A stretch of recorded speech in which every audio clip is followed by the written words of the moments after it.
I don't even know where to start with this one. First of all, I do want to say it feels really good to be back in my workshop working on and planning an actual woodworking project. It has been so long. I have been working endlessly on my house renovation since we just dormered the house, but we actually turned our guest room upstairs into a bathroom. I know. Controversial. And today we're going to be building a bathroom vanity. Why are we building a bathroom vanity instead of buying a bathroom vanity? Well, two reasons. One, because I actually purchased the lumber for this last year for a different project, so girl math basically means this lumber is free in 2026. And two, I just love making things more difficult for myself. I don't think this is going to be too difficult, she says, before even starting her project. On the real though, I am building a pretty big vanity and I can't quite find exactly what I'm looking for online, and everything I am finding online costs like $5,000. Here's the game plan. I'm going to be building a 60-inch wide vanity to fit in what is about to be the moodiest, most emo kid, it was never a phase bathroom that the internet has ever seen. I think it's gonna turn out good. Only time will tell. This is gonna be a big build. I got some fancy measurements as per usual on my fancy official notebook in chicken scratch, and we're gonna get started by cutting down some wood and building a vanity, friends. So let's get started. This video is sponsored by my friends at DAP. I am so excited about this project. Let's talk about the elephant in the room first. I actually started this project well before I was injured. I was injured, what, like 8 weeks ago. So this has been a long time coming, and I'm very, very excited to show you how it came together, and also to show you how I saved a bunch of money by building a luxury piece of furniture in my garage workshop. If I could do it, anyone can. I cannot mess up a single cut on this entire project because I will not have enough wood, so no pressure. And I want this project to be free. I'm not buying any more lumber. So my goal with this project was to use what I had on hand. I did not want to buy a single piece of wood for this project since I had enough wood in my garage workshop to do it all. We're gonna do it. And side note, if you want to build a vanity just like this one, I have plans linked in the video description below along with all the materials that I use for this build, so go check them out. I can get a pretty straight cut on my table saw because of the way I've aligned it, but it's not perfect and I don't have a jointer. So I think what I'm gonna do is glue up these panels, and then if I don't like the way the seams are matching up after I glue, I will take my track saw and cut down the seam and then join them back together, because then you know that the cut's perfect. I'm not gonna stress about it yet. I just wanted to make sure that if I plan to do that, that there's gonna be room for the sink to fit, and it looks like the sink will fit. And I have 2 of these, so I think it's gonna be okay. All right, so this is a helpful tool that I've started using a lot. It's called a feather board. Basically, it helps hold your piece of wood tight against the fence. When you're cutting, you're more likely to get a really straight cut. So since these are all now the same size, I can do this when I do the final cut, but we're gonna just press that up against like that, tighten it down. Do the work for me instead of me having to push up against that. So I'm gonna make it a little tighter. Yeah. All right, let's do it. Listen, my goal with this project, as with every project on the channel, is to make it approachable. You do not need an industrial-sized workshop to make cool things. This is a testament to that. We're making this in my garage. I can't get rid of these. I gotta make like art pieces out of these. This is how scrap wood hoarding problems start. Just gonna keep that in here for later.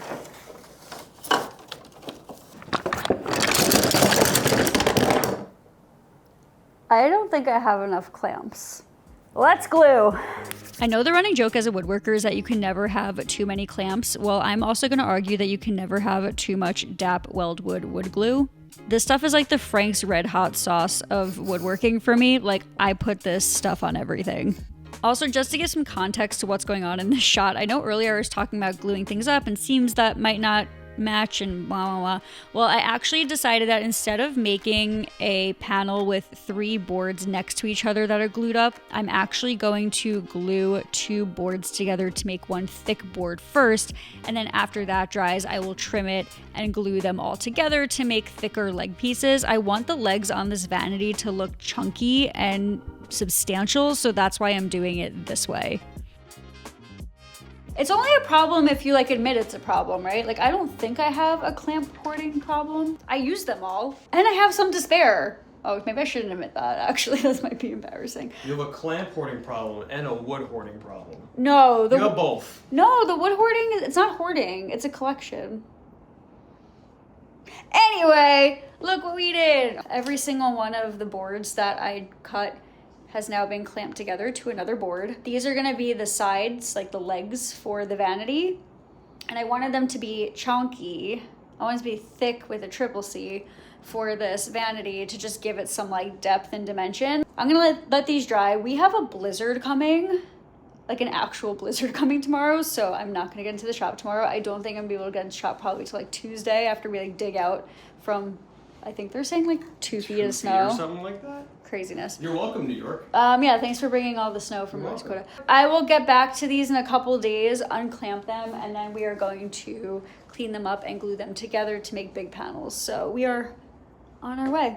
See you in a couple days after we dig out of the snow. Woo! Bye! Well, we weren't kidding when we said we had a blizzard.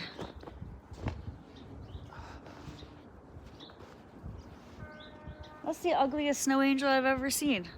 Well, so we had a blizzard. And got like 3 feet of snow. So yeah, spent all day yesterday shoveling. The good news is all of this is dry now, and now we gotta cut some more stuff and glue some more stuff together. I'm gonna go find Jordan. Are you alive?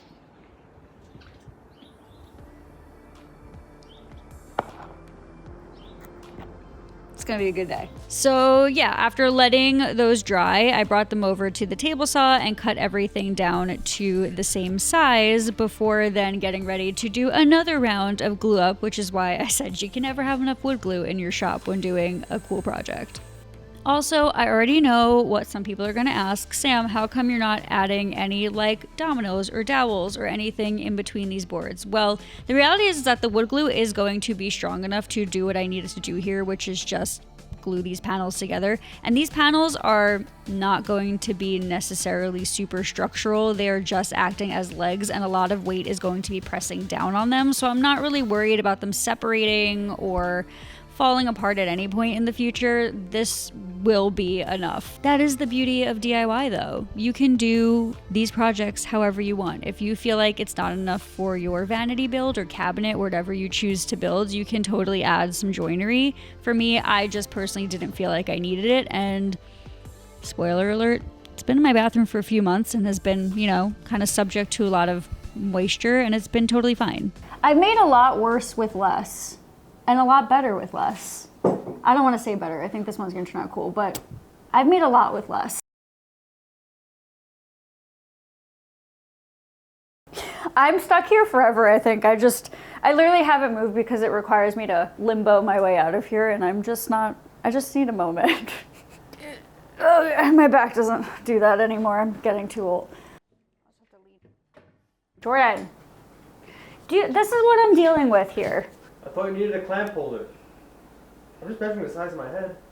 Guys, do we fire him or do we keep him? Like you. I'm gonna let everyone decide if we fire you or we keep you. Yeah, squeeze a little harder. Keep those brains in that head.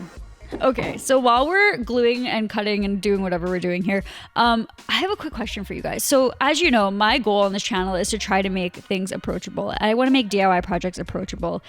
And that is why I kind of like this project, because yes, I have a lot of clamps and things, but I'm making it using tools that you can purchase at the home improvement store. But I've had a lot of people argue with me or at me in the comments that a project like this is not considered DIY because of the tools I'm using. But to me, like, DIY means do it yourself. And I want this to feel approachable. So I don't know, would you consider this a DIY project or something different? Let me know.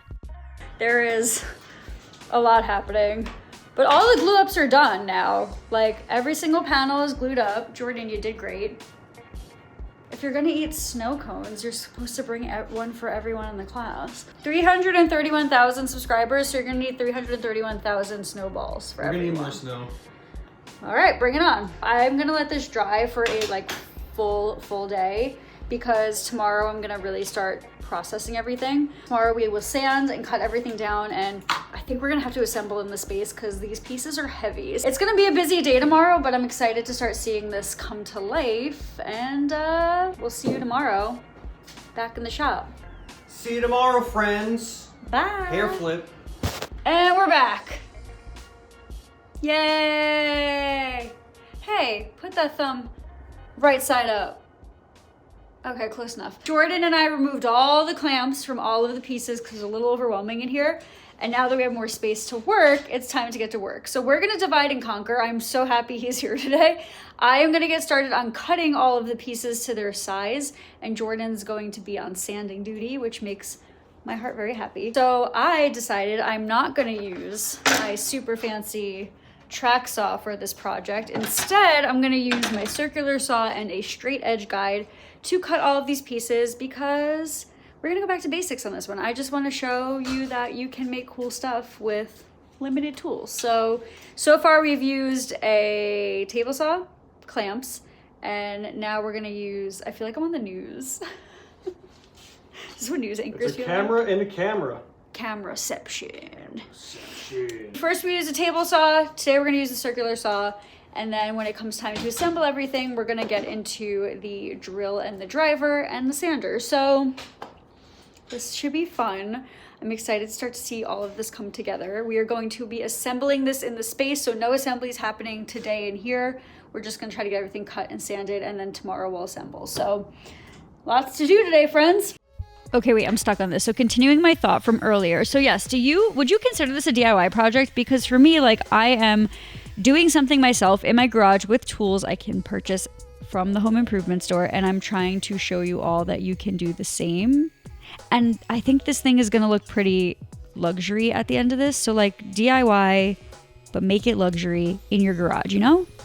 I don't know. I don't even know where I'm going with this. Maybe I'm just like talking out loud about my thoughts, but I would be curious to hear what your thoughts are about these projects and if you would consider this a DIY or not. So I am genuinely impressed by how well these seams like glued together pretty seamlessly for not using a jointer. And like, this is what I mean by you don't need fancy industrial tools to get the job done. They look so good. My only caveat, and this also can happen with a jointer, is I have a couple of spots where the seams didn't close up completely, and to be honest, probably nobody would ever notice if I didn't point it out, but I am a little bit of a perfectionist when it comes to this stuff, especially when it's in my own home. So I'm going to show you like a little trick to fix that problem if you're building something like this in your shop and don't have a jointer. I think we're going to be able to hide the seam like almost completely.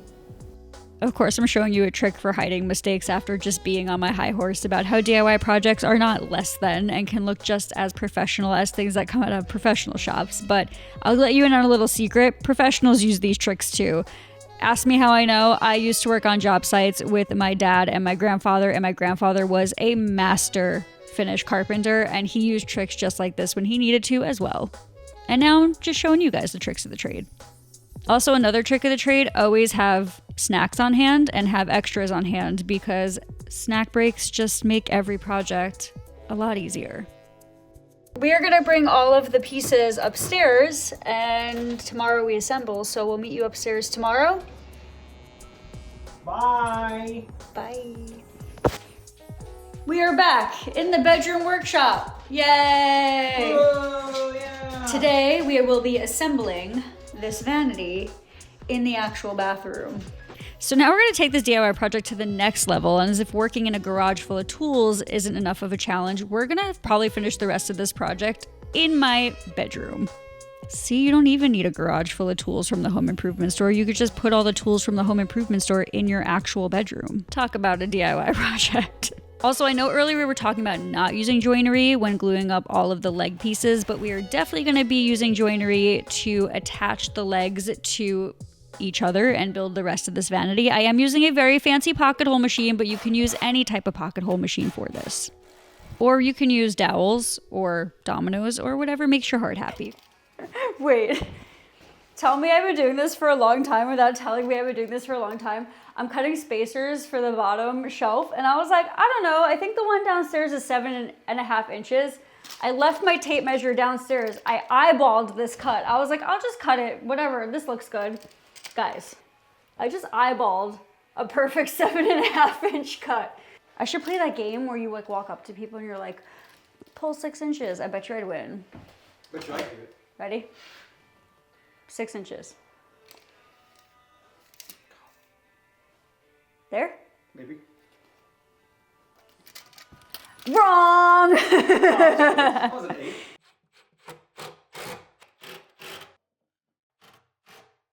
Am I doing so good today? Yeah. Okay, so since this vanity is going to be in like a wet area and the tub is right next to it, I just would rather be safe than sorry. I got these rubber feet that are gonna go on the bottom. I was gonna get the adjustable ones, but the reality is that this floor was just level, so I don't need self-leveling feet, which is great. But I'm gonna just stick a couple of these on the bottom, and then I'm gonna get like 2 coats of clear coat on here before we flip it over, because once it's flipped over, it's gonna start to get heavy when I start adding things, and it's gonna be impossible to do that later, so. Okay, I know someone's gonna ask, why did you attach those bumpers to the bottom before sealing the bottom? And here's why. The adhesive on these bumpers sticks better to porous, non-sealed surface, and the particular sealer I am using takes a couple of days to fully cure. But then if you like apply the sealer to only one side and not the other side of the wood, you'll get some bowing or some cracking because of how the moisture absorbs into the wood. So it was just a lot easier to put the bumpers on and then seal around them, and no moisture is really going to get into those bumpers anyway, because then the sealers like also kind of seal in the edges of the bumper, and there's also already adhesive on it and so on. Just like trust me on this one, okay? Also, I've talked about this before, but I'm a little bit of a pocket hole snob. What I mean by that is that I like to hide pocket holes when I use them. I want the build to look like it does not have pocket holes. If you were to stare at this thing, you'd be like, how is it attached? And that is like the magic of building things and hiding the pocket holes in a DIY and making it look professional. Also, so after finishing all of this with this finish, I did like 3-4 coats of finish. We actually drilled holes through the top and installed the sinks for real, but the plumbers finished the plumbing from the piping to the sinks, and I don't have that footage because this was around the time that I actually injured myself. And this is also why this build took forever, but I called in some help from one of my favorite people to help me finish this vanity, so let's do it. We're still here with an unfinished vanity that should have been done a long time ago. But as we all know, I recently got hand surgery and I haven't been able to finish said vanity. So I decided to phone a friend and ask for a hand. And I got 2! Danny's here! And it's a good thing. It really is a good thing, honestly. So Danny's been here helping me with my bathroom. Here's a little sneak peek. I'm not showing you anymore. That's all you get. And now we're gonna be finishing this vanity together. And by we, I mean she's gonna probably be doing all the heavy lifting because she's the best. So far, so good. So we picked up some pre-made drawers from IKEA for this because I only have her for one more day and we do not have time to make drawers. So we're gonna install these drawers on some custom drawer slides that we made, get the drawer fronts on, and hopefully call this a vanity project. So let's do it. Woohoo! Hi. Hi. We didn't get a chance to talk about our thoughts on the bathroom. No. It looks so good. It looks amazing. It looks literally amazing. Yeah. We literally were rushing to go see a Broadway show yesterday, which is why we didn't do outro for the day, but this is our outro / intro. And why are we on the floor? Because today's my last day with you and I just don't want you to leave me. She put me to work. I I'm did. like, see you later. I know. The two of us are exhausted. I'm tired, but she's done all the work, so she must be double tired. Nah, you're just working twice as hard. With one hand. With one hand. Yay! Beep boop, beep boop. Beep boop, beep boop. That's what it's saying to us. It says we need more Cheez-Its. We need more cheeses. More Cheez-Its. Look at this, look at this. Look at that. Are you Whoa. Did we plan that or what? Yeah, we're so good at this. Or did we just We're get just so lucky? good. Love to see it. Yay! Okay, ultimate test. Does it drawer? It does! Yeah! And it clears. Woohoo! Wow! Ooh. That'll hold a couple of bottles of hairspray. So I know that most of you that watch my videos know who Danny is, but if you don't know Danny from DIY in Progress, she is my DIY bestie, and she flew in from Toronto to help me finish my bathroom and this vanity, and I could not be more grateful for her and her friendship and her help because I really needed it. She did a thing! And with her help, we were able to finish this vanity and the entire bathroom. Check out the bathroom video. It turned out so cool. But wait till you see this vanity. That looks good. Revisiting thoughts from earlier in this video, I can't believe that I made this. I know I've made some cool things on this channel before and in my workshop before, but this particular DIY project to me just feels so elevated and professional, and I feel like it just looks really, really cool, like something I would want to buy at the store, and that is the goal, right? It really does make this bathroom feel like a spa, and if you haven't really seen the bathroom video, check it out. I will link it below this video for you. The bathroom turned out so cool. But yeah, I am really beyond proud of how this thing turned out, and I do have moments where I'm like, I cannot believe I made this in my garage, but I did. And listen, you can do the same. My whole goal with all of the projects I share on this channel is I want them to be approachable. I want to empower people to build things, and if I can do it, anyone can. That being said, I'm still on my recovery journey with my hand, but we're going to be putting out some smaller fun videos on the channel throughout this recovery journey and beyond. So please make sure to subscribe to the channel, click the notification bell. Let me know if there are any like easy DIYs that you'd like to see while I'm recovering, because I will be able to do some small stuff here and there. I'm just looking for some ideas of ways to keep busy while I heal. But for now, that's all I got. Love you guys. You're the best. I will see you soon. Happy DIYing.